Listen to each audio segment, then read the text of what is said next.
Headcount Experts, another episode. And this one's a good one because it's a little less planned than we normally do because we're talking about new data or how headcount is new data. And we both have differing perspectives on it. I'm Eric Guidice. This is Chris Mannion. This is Headcount Experts. I lost count on the episode, so we're just going to call it the new best episode ever and dive right into it.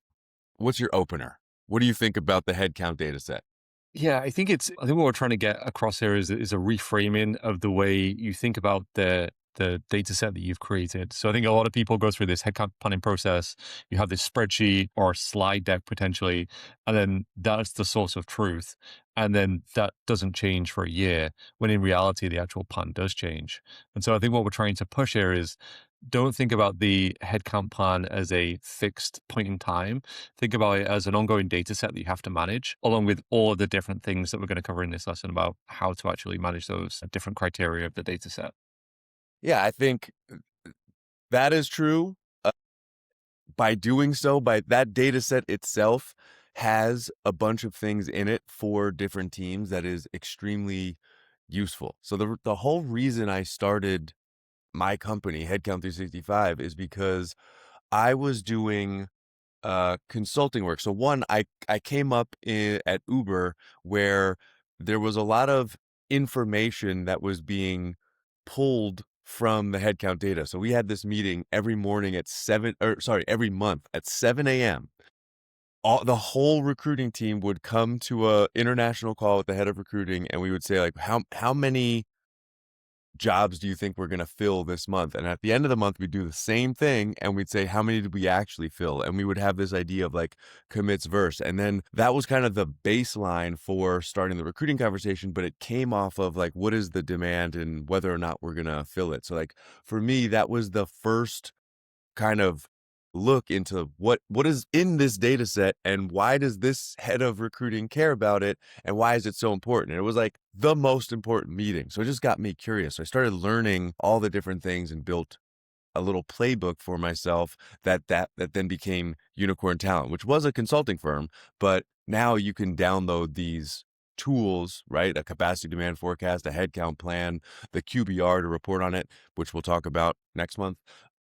And all that data was like a playbook that came from the headcount data set, and then Headcount 365 is just automating it and finding more within all the little nuances of managing a live data set. But before I get into like the specific pieces, I've written a bunch of articles on it, which I'm going to pull from, so it'll all be consolidated here. What do you mean by manage a whole new data set? Like, what does it mean to have a living data set, and how should people be thinking about that 2026? Yeah, I think if you think about how decisions get made right now on headcount data, so you have this plan. It might be once a year, it might be twice a year, it might be quarterly, it might be monthly if people are really aggressive. And then you have a narrative in addition to the plan, and then the plan plus the narrative of what's happened since the plan becomes the data that you make the decision on. And so the idea is everyone should know the narrative. And so that kind of is ongoing. And maybe it's, you have the plan in the spreadsheet, then you have your like monthly planning PowerPoint deck, and then you have the meeting where that happens. I think you gave a good example about your experience at Uber. You're not creating a new PowerPoint every month and saying, this is what's happened since we created this plan 6 months ago. You're updating the plan as a living, breathing document in real time. And the plan's never accurate. If you create the plan on Friday and then someone resigns on Monday, Tuesday, the plan is out of date. So you have to go back and keep updating it. Otherwise, you're making decisions on stale data, and we know how terrible that could be. And so you think about it as almost like a database. It's it's an Excel spreadsheet, but you're thinking about creating new entries on that spreadsheet, updating the things as soon as you get new information in, deleting things that are no longer relevant. And so it's that living, breathing document over time. It's not this kind of like one snapshot point that is then going to change, and no one's going to know what's changed. It's that kind of single source of truth that everyone can go back to. And whether you do that in an Excel sheet or software like 365 or something else, having that thing that everyone can look to and say, okay, this is the point in time that we're at right now, and this is the decision I need to make. And so I'm making a decision based on the data that I have, and I'm confident that this data is accurate. Where we see it go wrong is when you make decisions on data that's not or old or stale, and then 3 months later try and figure out why you're well above or below where you expected your headcount to be. And I think that's the problem we're trying to solve here. Yeah, I rarely plug Headcount 365 on here. I think I'm more into sharing the knowledge, but to the point that data is out of date over the weekend, that is one of the core things that we tried to solve. Like, I think if you're a recruiting leader and you're trying to be credible in a meeting, if your data's not as, if someone who lost the person knows information that you don't, you kind of lose all of your credibility. So that is a problem that we're trying to solve. So when you have a direct connection to the HRIS, for that specific example, not only would we know when it was entered, largely there's a conversation happening with that employee and the manager earlier, and we could even look at what the forecasted terms are looking like and bring those in and then map whether or not a backfill has been surfaced against this attrition. So we try to get the data correct. I think the process for management, like I consulted it a long time at Unicorn, and I had, Feedback Friday and the headcount spreadsheet. I had the columns that I had for different changes, and you can do it on spreadsheets. There are plenty of companies doing it today on spreadsheets. The question is like, what is the cost? Not only of the time it takes to do that, but of the data that's missing. And that's kind of, what my angle is on this conversation today is like, just at the highest macro level, we have this concept, or I've brought this concept. It's more accurate with Headcount 365, but whatever, the plan change rate, right? So as a macro, you have 100 roles and you ended the year with 120 roles. So you have a 20% plan change rate. And that's just kind of something that you could have in the back of your planning pocket as you look at what's being given to you every day. And you can, the specificity of tracking those changes is everything that I want to talk about today. But it starts with this like overarching idea that plans do change. I think myself, my software company, my competitors, you're a consultant, the intern, everybody knows this is like not a secret. And it's just kind of like an accepted truth that it happens, but it didn't feel like anyone was doing anything about it. So at a minimum, regardless of what your style is of managing a headcount data set or solving this problem, you should know about all the different changes and what they mean for your business and how to get in front of them so that you could be a little bit more proactive about managing this problem. Because it's like, I bet my whole career on the idea that this data set helps you do better in your job, whether you're an FP&A person trying to make a more accurate forecast, or you're a recruiting leader trying to get credibility about meeting demand, or you're a hiring manager trying to drive accountability for something going on in your team. This is all the stuff that should matter. But yeah, how do you think about global changes? Like, how do you communicate either to your customers or when you were an internal, the idea of change? Yeah, I think just starting from the kind of setup that you currently have, and I think you touched on a good point there. It doesn't matter what software you have or what tools you have. There's kind of like this whole framework that you need, and I kind of think about it as in like three buckets that are overlapping, or the Venn diagram of you need people, product, and process. And if you invest more in one, it should make the other two easier. So if you invest in a really good product, it means you shouldn't have to have as much people time spent, and your process can be simpler because it should be managed by that product. But if you have a really basic product, if you're doing everything from spreadsheets, you have to make sure your people are trained. You have to make sure the process is in place. And so it's kind of like, I don't know if it's a Venn diagram or one of those kind of trade-off triangles, or I the, like it. that's, I think the framework's there. But I think when we see people that are doing it with the free tools that you have available, the Excel spreadsheets or whatever, there's kind of like four main root causes of where this normally falls apart. One is they're not defining the schema correctly, as they don't have a definition for how fresh the data should be. Three is no one is actually the named owner of this process. And then four, there's no versioning control. And so with a schema, you kind of have HR and finance and the business using different terminology. Like everything on the spreadsheet should be the same terminology. You don't have a freshness standard. You don't know if this was updated on Friday or if it was updated 2 months ago. Like there should be a clean line in the sand of this is when this sheet's going to be updated each week or each month. And so we have all of our data accurate as of this date. And everyone understands that if you look at something 3 days later, it may be different, but because we know we're updating it frequently, then we can at least trust the data that we have. I think if you don't have a clear owner, then, it's that thing of everyone uses the data, no one actually owns it. So if something's wrong, no one necessarily is going to step up and say, okay, I'm going to take ownership of this, next this. So having that single point of contact, which I think we're going to talk about the Talentful report a little bit later, but Right. the ownership of that's great. Kind of really push HR to own that. I'm surprised that only 11% of organizations actually have HR own this process. But given that they're the ones who manage headcount, essentially, I think there's a strong argument there. And then the version and control, if you are constantly overwriting the data, and this you see this all the time with the business building PowerPoint decks, and that's how they manage their headcount, rather than this kind of like line by line, this is what's changed. And to your point about variance, you can't actually go back and look at the variance if you don't have that audit trail. And so rather than overwriting the data each month, have this kind of like month to month view or week to week view if you're moving quickly. So you can see where things are changing and actually go back and diagnose root causes of problems, but also just feel a little bit more confident. I think those four things together are really solid. And if you have a tool that can do that for you, that's great. If you don't, you have to get that process right. And you have to make sure that people are bought in order to support that.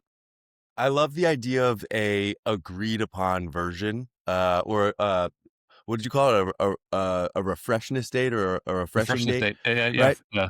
That Fresh to and me standard. is I think if people implemented that is probably going to save a lot more headaches than like that to me is the most important thing because there's only you're managing the expectation, especially during conflict of like what someone thinks should be happening. And so if you constantly have to be as up to date as the executive or the owner for every headcount and you're working off of off of a spreadsheet, that's extremely difficult.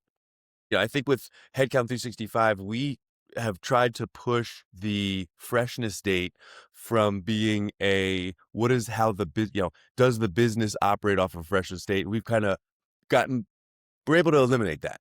The new freshness date is in the FP&A tool. There are scenarios that are what happens to the business and do I release headcount as a function of that? So like there's the front end of the business, which is here's what I have today and what I want to happen. But there are plans behind the plan that live in an FP&A tool, whether that's a spreadsheet or a system. That's are like the scenarios of do we close a deal? Do we get fundraising? Do we expand this product? And there's a second data set of headcount that is the goal and the target to goal. And every so often, sometimes this is twice a year, sometimes it's 4 times a year, and it could be more ad hoc. The finance team is changing that target and asking the business to kind of reforecast what's going on. And so, that is the updated freshness date, or I think that's the finance freshness date. But this is the first I've heard someone kind of codify the idea that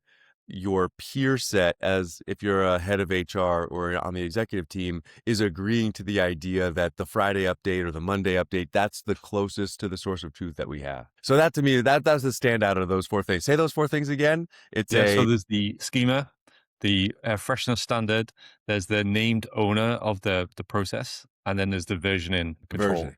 Okay, so on the versioning side, you said something super interesting that I think there's a lot more overlap here than when we first started the recording of what you're doing to manage the change in version or why the change in version happened is the new data set that I'm talking about, right? So that could be down at an individual requisition. So a requisition changed a salary, a level, a location, a title. Those have downstream effects on the business. So if you have a large percentage of your roles changing the, like, let's call it organizational impact, you have an HR problem, right? So if the most common thing in smaller companies or scale ups is that new executives try to hire larger titles than they were originally given, therefore increasing the cost, but that might create like org impacts and management ratio issues down the road. So there's this idea of individual requisition change that might impact it's going to create an impact to the business that is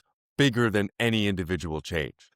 A nice thing that I tried to infuse, whether it was on spreadsheets or more automated now with Headcount 365, is what is the timing of that change? If the timing of that change is happening during the offer versus during, I just got this headcount and I want to just do a little reshuffling of my numbers at the beginning of just getting my plan, then you're saying two different things about that hiring manager. And this is what I'm talking about data coming specifically from the headcount plan, because if you have good headcount hygiene and you have like a unique ID for every head that's in your business, a chair or a position or a finance ID, whatever it is, and you can track the change to that individual requisition, you now have information that you couldn't pull from anywhere else, because that might have changed before it went into the ATS. It might have lived in the finance system, but they don't really track levels. So that to me is like one of the core things that come strictly from headcount. What other changes when you do your month over month? Because a few episodes ago, for those who didn't watch, Chris kind of showed not only his course on how to manage headcount, but showed a month over month tracker that he uses that includes a burn down chart, which I'll flash on the screen now. It includes a burn down chart to just show your progress. But when you're looking at this month over month that you put together, what are you trying to extract from the changes? Like, what are you looking for when you see that burn down chart flatten out or roles get added, et cetera, et cetera? Like, what are you looking at? Yeah, I think in that case, you're looking for anomalies, right? You're trying to figure out, did something different happen to what we expected? And that's why the audit trail, the month over month view is really important, because last month we said, okay, based on what we know now, we're projecting by the end of next month, this is how much headcount we're going to have. And if you have about that headcount, then things are fine. If it's wildly off, then you can start to ask questions. But I think where it's really helpful is when you're really tied into the finance team, then you can also say, okay, well, we hit our headcount goals. We were at the expected total number. How does that actually relate to the overall headcount cost? And what are you seeing in the P&L? And then they can actually pull the data together and say, well, we actually budgeted for this amount, but we found that we're over. So actually having that ability, to your point, to go back and then look at, okay, well, what changed with the requisitions? Did we approve a requisition for a junior role and then that was up level to a senior role? Did we actually bypass the roles completely and hire a bunch of contractors that maybe don't go on the headcount list because we're not defining them as FTE, but they do hit the bucks? And so that's actually going to add an increase to the overall headcount cost. And it's those nuances that I think really compound and make a difference over the course of a fiscal year. And so that's where finance are really, really interested in it. But if you don't have that data to start with, and you can rule out all of the stuff and say, well, no, we hit our hiring goals, the attrition was as expected, the org structure is as designed, you can kind of rule that out immediately and not have to then build that the whole org chart up yourself. You can then go and figure out, well, where are these extra costs coming from, and very quickly you can narrow it down. But generally, you'll see something like a rec was approved when it shouldn't have been approved, or there was a stay bonus given to an individual who was high priority. And none of these things are bad. It's just if you don't track them, that's when you get headcount going wildly out of control. And in that case, when you're in a headcount cost constrained environment, as a lot of companies are right now, if you do make these decisions to up-level a role or issue a stay bonus or an override pay increase for a key individual, then you can actually say, well, if we're adding cost there, where can we take cost for our budget for the rest of the year out of it by maybe delaying some roles, delaying hiring, and maybe thinking about how we're going to kind of structure the team moving forward. And I think having that real-time discussion monthly rather than twice a year when the board says you're well over your headcount and now you have to actually do a whole project on how you're going to restructure the organization to hit the goal, I think is really key. And it gives you a lot more sustainability as an organization over time. Yeah, the kind of categories, I'll call it 5 or 6 categories. We'll count live. But the most important thing I think people could take away from a headcount data set are these different categories of data. So the first is kind of the plan change rates, like what happens to the plan. The second is HR risk. So you thought the org was going to look one way, and this is what it actually looks like. The next is recruiting production, which is what could the recruiting team produce versus what did they actually produce, in what order, in what priority, in what speed. Next is the finance budget. So what did we think we were going to spend versus what did we actually spend? And the last is kind of hiring manager effectiveness. So you look at the rate of changes from hiring managers and whether or not what they had planned to come through actually did happen. And you could look at kind of different parts of the business and you could take from the headcount data set the variance. So what did we think was going to happen? What actually happened? And then kind of dive into what is the source of that change, what was the impact of that change, whether it was on budget, on recruiting, on HR, and then you could start to plan for how these things might impact a future workforce plan. So this is kind of like one of the more difficult sales points. I think it's whenever I'm sell the software, people are like, I need a single source of truth and I would like to know the budget and I want to know what my org chart is, right? Like these are why people buy it today. To varying degrees of success, I'm able to show people like how your future workforce plan is impacted so that, if last year you thought you were going to hire 100 and you hired 150, now next year you could get a little bit closer to that 150 target without staffing your recruiting team to 100 or planning for hiring managers to interview 100 people when it's 150. So there's just a lot of information that I think comes through, and categorically it helps every team so long as that data is correct, everyone understands the data, and you're really tracking the variance from what you thought was going to happen to what actually did happen. And I'm sure there's a whole host of metrics within there that I could probably spend hours on, but that's generally what I look at when I think about headcount data as its own source of information.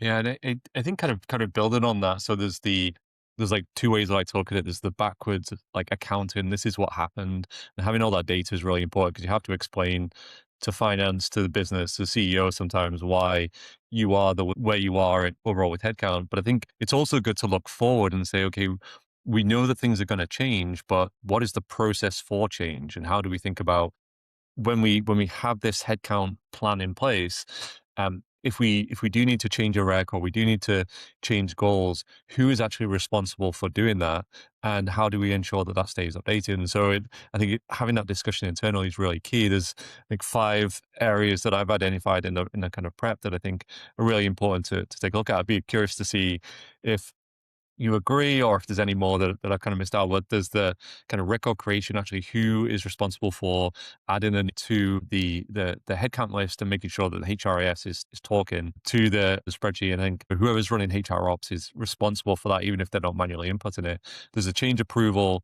CHRO is going to make sure that if something's going to change, then they're in the loop and ensuring that they kind of approve that that change is going to happen. There's the conflict resolution. Okay, if the headcount data and the FP&A data don't match up, who's responsible? I think the CFO probably cares about that the most and can probably drive the right engagement in order to get behind that. There's finance publication. Does the headcount cost actually track directly to the general ledger for the finance team when they're reporting out to the board? And at what stage is that actually going to be reported? What's the cutoff date? Given that we know that headcount is a dynamic metric, but we know we're going to change it over time. And then finally, version control of like, how do we stay on top of the headcount data and make sure that we always have the latest version for decisions? And whoever's running people analytics, which is probably in mid-sized organizations, the same person who's running HR operations, but kind of staying on top of that. So you really have like 2, 3, 4 people who are like responsible, and kind of people within their teams who are kind of running. So running that back, record creation, HR ops, change approval is the CHRO, conflict resolution if they don't match is the CFO, making sure that the headcount data reflects the general ledger is the CFO, and then version control of the data itself is whoever's running people analytics, which is probably the HR ops person. Right. Agree, disagree on that list? No, I think before even going into that, like one of the big benefits of having a process in headcount in the first place is that whether you use spreadsheet or system, you're going to have a context of how many changes are happening, right? So all 5 of those things happen. That's just part of headcount. But I think the most interesting thing that I saw, even as someone who is in the game, is when I made Headcount 365, we have a change log for every requisition. It's, it's for SOX compliance. You have to show different changes. because we did it, we were actually able to quantify like per 1,000 people how many change, or per 1,000 requisitions, sorry, how many changes actually happened to the requisition. It's thousands of changes. And I think when you have those owners, you're like, I don't think people within companies understand how much change is actually happening because there is no record of it. So when you're going to get all 5 of those people bought into this process of change, the idea that there's sometimes 2 to 3,000 changes per 1,000 requisitions that are impacting the business, title change, salary change, start date change, currency conversions. There's all this stuff that's just happening. And I don't think, there's well, how do I want to say this? Because I think here's why I say people do get it. Finance teams have slush funds.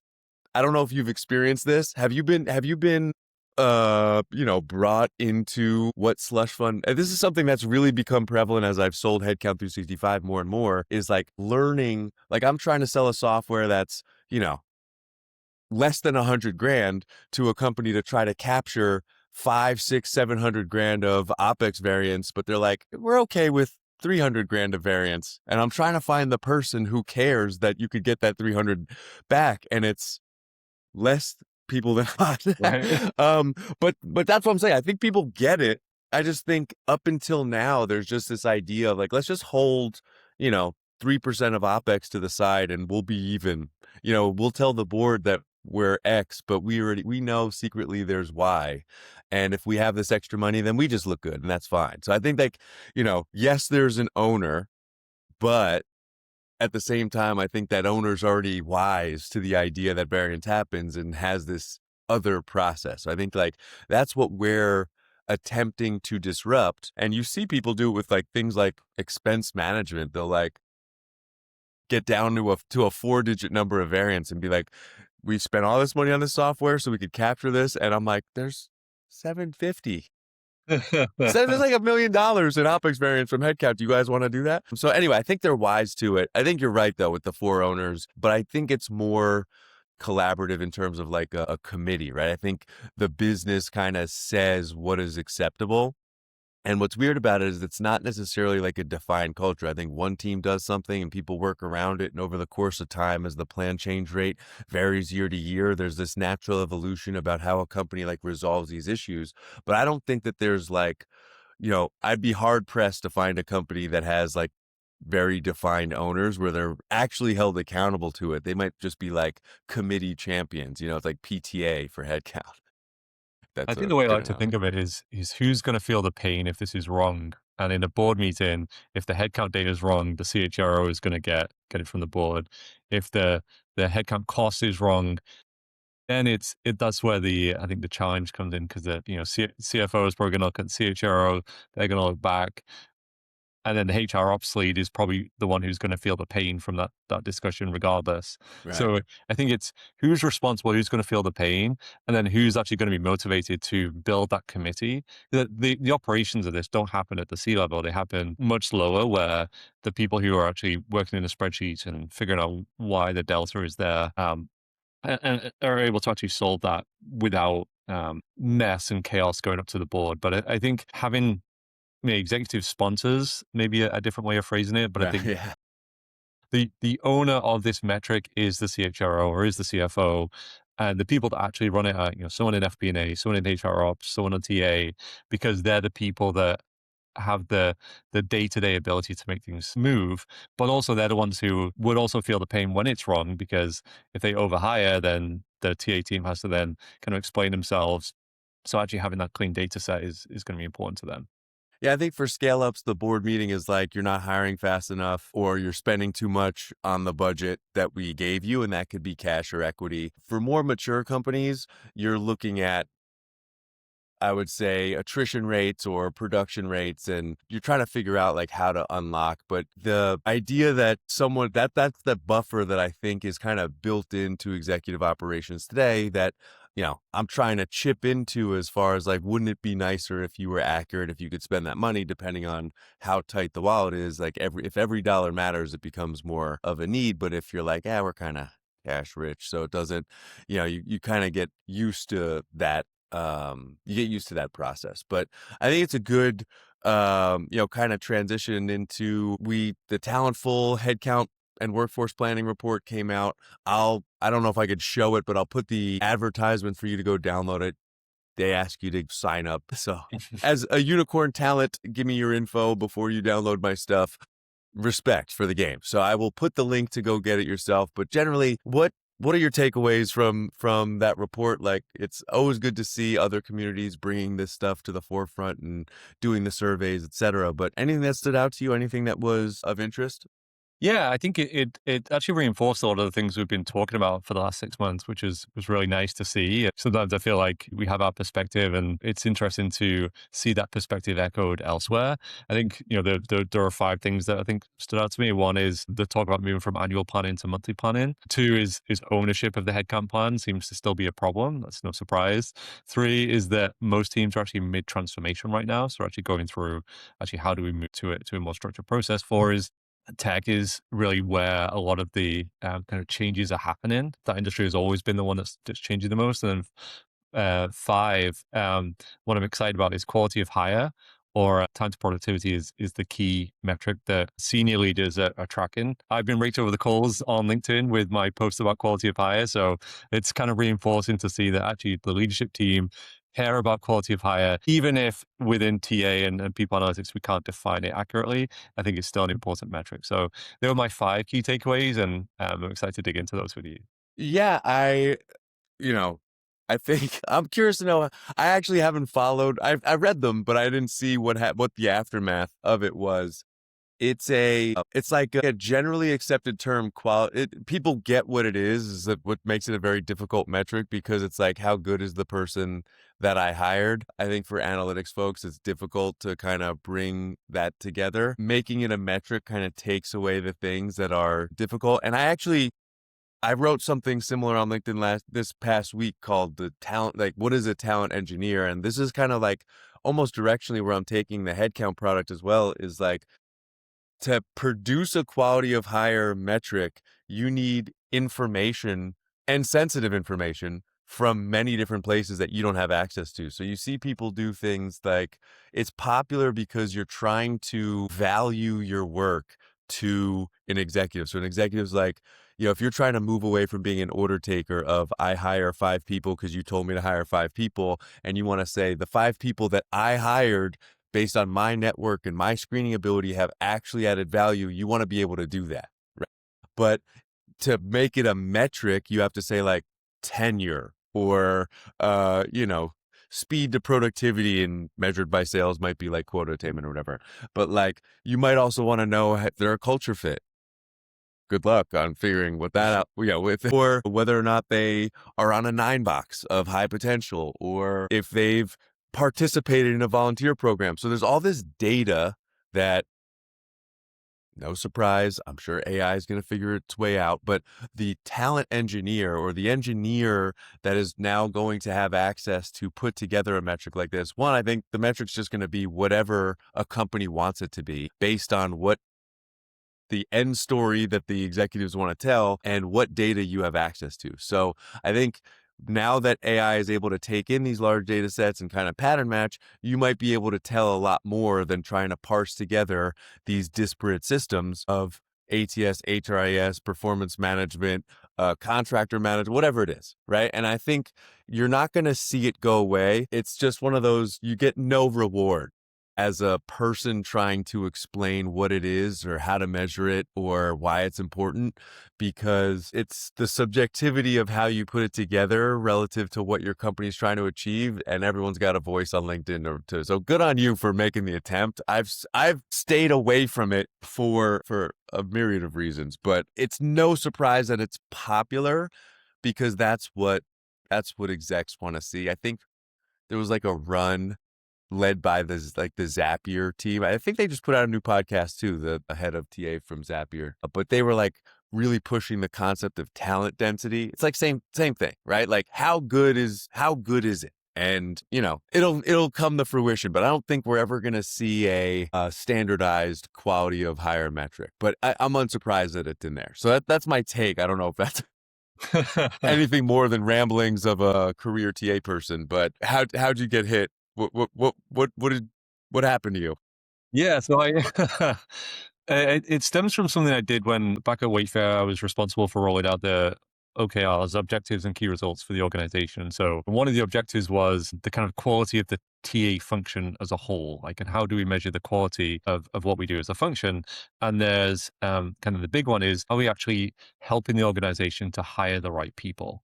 And the way I thought about it was, okay, if you have time, you have cost, and you have quality. I think they're, three metrics. There are other things as well we threw in there, but a good OKR, you have to pick three results that you're going to track. So time to hire, cost per hire is like everyone agrees with that. Quality of hire was something that, um, at least in our organization, wasn't as controversial. But when I pushed it out to LinkedIn, recruiters would have a quality of hire metric attached to their productivity scores, well, a lot of pushback. And I think the argument is the recruiters can't actually control what happens post hire. They can't even necessarily influence the hiring decision. And I think I come from a slightly different angle. I have this hypothesis that over time, recruiters are actually going to be more consultants. They're not, to your point, they're not order takers. The best recruiters are actually advisors and consultants that sit on the shoulder of the hiring manager and make sure they make the best hiring decisions. You can't always control what happens, but you can influence in a way that would improve. And my point is not to necessarily set quality of hire goals for every recruiter individually, but as an organization, we can look at, of the people we hire, what is their score at a 90-day review, and how many of those people are still here at 12 months? Like, do very simple metrics and kind of create an aggregate score of those two things, and then see over time, are we making better hiring decisions? And from there, you can see if there are certain functions that are not making good hiring decisions. You can actually start to trace back and figure out why is that happening? Is it because the hiring managers are making snap decisions on going to offer? Is it because we're not actually sourcing the right people? Where is the problem? But kind of going back to where we started the conversation with the data, if there's no owner of the data, then change doesn't happen. And my argument is that the team that could have the most influence on this, because they look across the whole organization, is talent acquisition.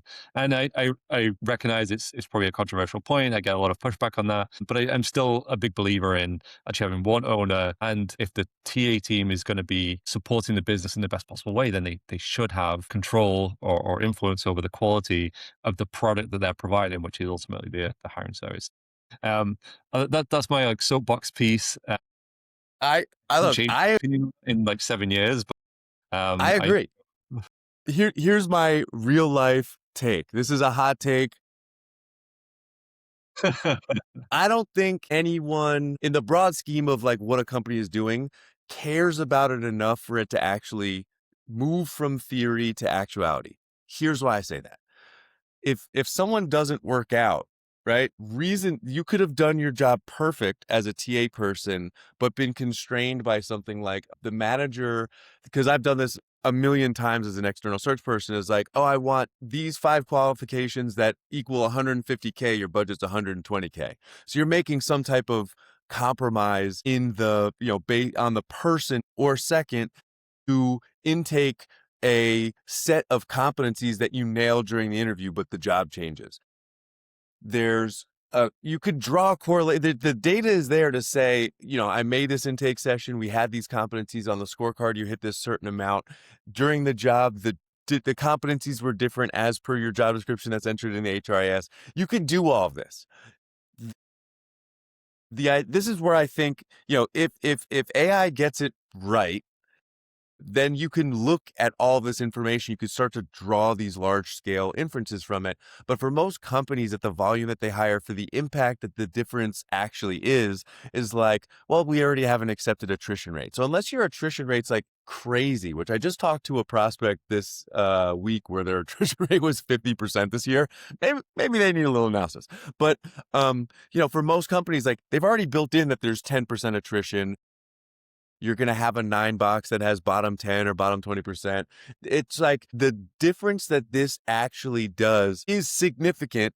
However, is it worth the cost of producing the information? Whether it's like how before AI interview notes, good luck getting all the feedback in the system, or, before AI, good luck getting the information about the HR job description lined up with the job description in your job library. And it's like, what does a level mean? And what are the competencies? You have to feed all this data in and then get it. And so for an individual TA person or a people analytics person, you gotta you have to have like the magic scenario where like everyone cares, you personally have buy-in, your data is correct, and then you could draw these inferences that are going to make a meaningful impact that everyone like cares to listen. So it's like, I'm not discounting, again, this is why I don't write on the topic. I'm not going on, although, I'll make a blog post out of this thing. Good luck if I keep this in. But the idea that you're gonna have people, the thing happen and then people care and then it make a difference, that's for AI. And at that point, they're probably gonna be evaluating other robots. I don't know. Anyway, no, I think back to the Talentful stuff. I do agree that the quality of hire is gonna be a thing. Someone's going to have to figure it out. I know Ashby's making an attempt. I see different articles from different practitioners. I'd be curious to know how they work. Like, I'd be curious to know if you went to the top 5 people talking quality of hire and you went to their executive, be like, hey, how's the quality of hire thing going? And they'd be like, hey, here's what it did for me. I'd be surprised if that was an outcome, but I'm curious. That's a task for another. and Well, I will argue when we implemented that, quality of hire went up. So we tracked it, we reported it to the CEO and the exec team, and quality of hire went up. This is And that was Wayfair, right? because people started to care about it. It was a unique culture where the TA team had a very close connection with the business. We had that kind of mutual respect. And it's a lot of the things that we're arguing about on this podcast is actually the seat at the table, bringing data, having productive conversations, not kind of being at the whims of whatever the business wants to do. And Right. so I think I came into Talon with that kind of perspective. That was my training ground. And before that, I was in the business, the military. So I probably have a different background and perspective from a lot of people. But where I've seen this work well, you decrease first-year attrition, you improve 90-day hiring performance. And what that means is that ultimately the TA team has less to do because they're not rehiring people over and over again. And so you can become more effective over time. So I don't want to over talk about quality of hire because It's where the overall. conversation went. I like this episode because it's the most freestyle that we've been. We try to come with topics that correlate to like where folks are in the year so that it's generally relevant. So hoping that we'll see what it does. But I like having these more freestyle conversations sometimes just because it gets us out of a shell of like we have this thing that we're talking about versus, we're just kind of commentary on what are the goings on. But a company like Wayfair, there are these for folks coming from the larger companies that have infrastructure and are looking for kind of like post-scale optimization to try to extract every dollar for shareholders. This is I think the main idea you and I are trying to communicate is like, hey, there's a decent amount of money to be had, decent amount of value to be had if you look at the headcount data and you look at the recruiting data and the FP&A plan, and you try to bring this into a story that you could really drive like a lot of productivity once you start to scale it. Less interviews for hiring managers, less recruiters because you have less attrition, better quality, better top of funnel because people are happy to be there. There's a lot of different things that all then correlate to less OpEx, slush fund, less.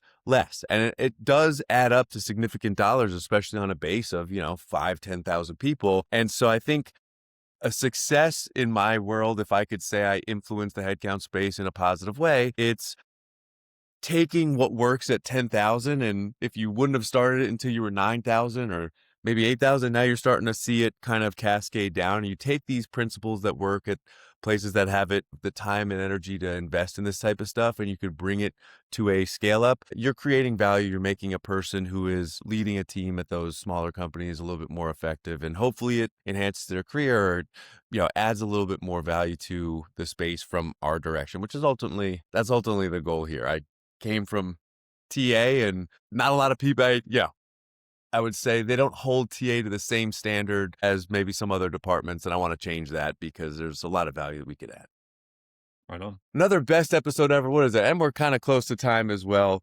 I don't know what this blog post is going to look at. I'm going to have to see how we do it, but we covered a lot of things. Yeah, I'll put a link to the Talentful report in the description. I'll put some links to some of the specific metrics that I've kind of pulled from the headcount data set. Next week, we're going to be talking about how to organize some of this data and use it to communicate at regular intervals, whether it's a weekly update, a monthly email, a quarterly business review, a board meeting. So now that you have your you spent 3 weeks doing recruiting capacity and setting up the plan, and now we know a little bit of the data that comes from it. Let's start to talk about how you organize this data and give it back to your business. So stay tuned for another probably best episode ever next week.